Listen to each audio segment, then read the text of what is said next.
I want to begin with a number. 12.5 million. That is how many. Their blood is in this wood. We must never forget.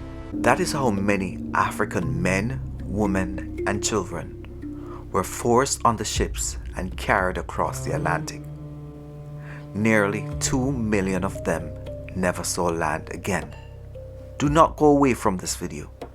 You need to learn, you need to understand, you need to remember, you need to reflect. So I'm going to tell you a history. This is not a lecture. Numbers that large have a way of holding the truth, not revealing it. Because 12.5 million is not a number. It is a person times 12.5 million. So instead, let's do something different. Let's remember, not on the deck of the ship where the captains kept their logs, but below, through their eyes, in their voices.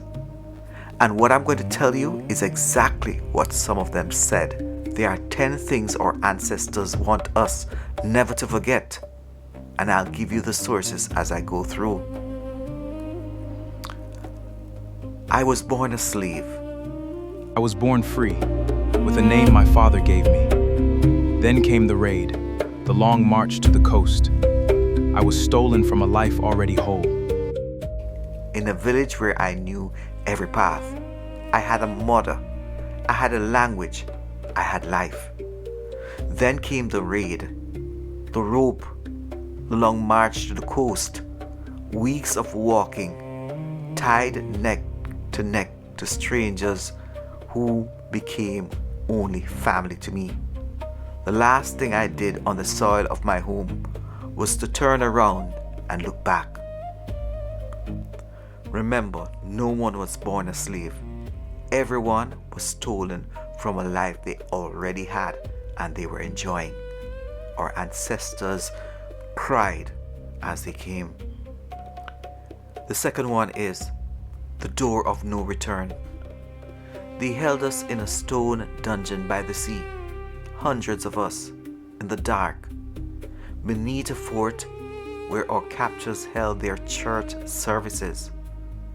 Above our heads, they sang hymns, and let me say, I'm just adding this, religious hymns. Then one day, a door opened, small, bright with sea light. They called it, even now, the door of no return. I stepped through it, and Africa was behind me forever. 3, becoming cargo, and this is another enslaved narrative that was recorded. Before they landed, they examined us, our teeth, our limbs, our eyes, the way a farmer examines an animal.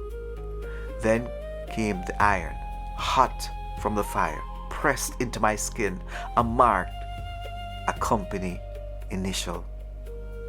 In the ship ledger, I was no longer my name. I was a number, a price. Hear this clearly. They recorded human beings the way you record barrels of sugar. Remember, every entry in those ledgers had a heartbeat. The hold. Remember the space they gave us.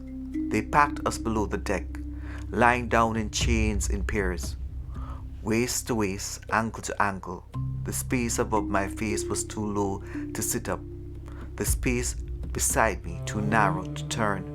You have seen the diagram. The ship called the Brooks.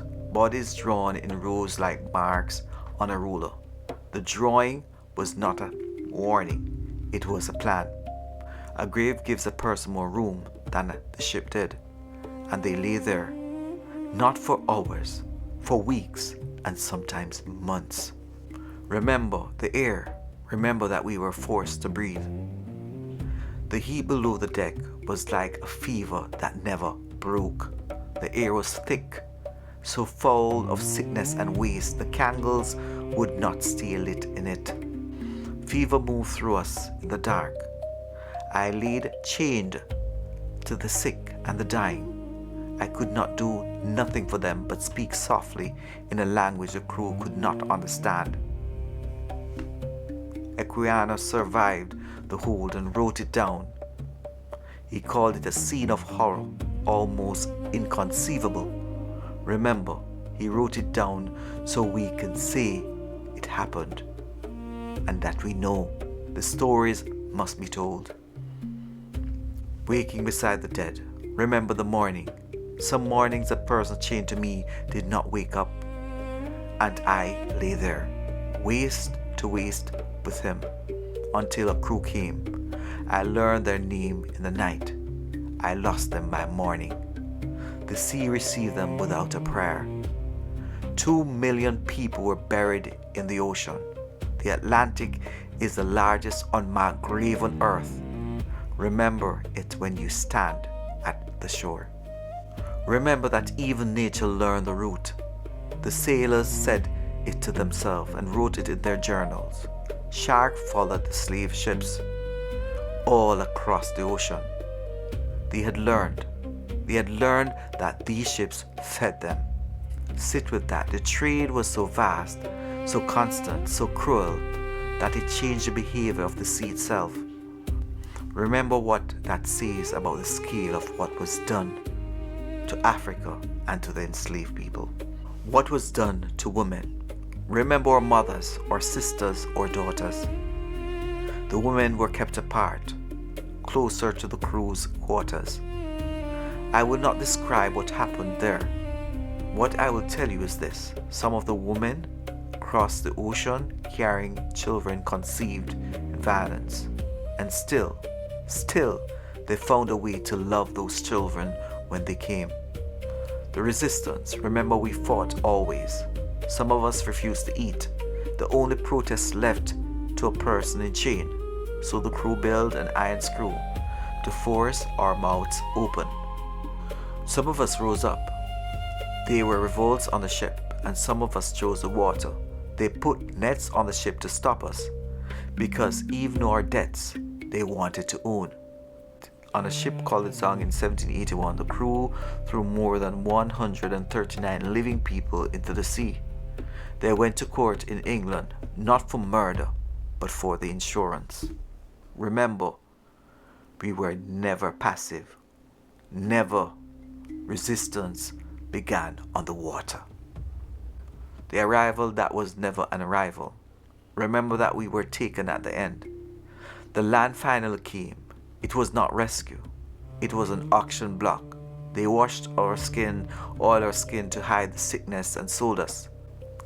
They scattered us on purpose, so no one beside us would share our language, so our very world would die. They took our last names. It was the only thing we had left. Remember, the ship was not the end of the Middle Passage. For survivors, it was only the beginning of a legacy that would tarnish our history. 10 things to remember, 10 wounds. But here's what they could not do. They could not take the rhythm out of our hand. It survived and became a drum. The reggae, the jazz, the gospel, the soca. They could not take the seasoning from our memory. It survived in every pot.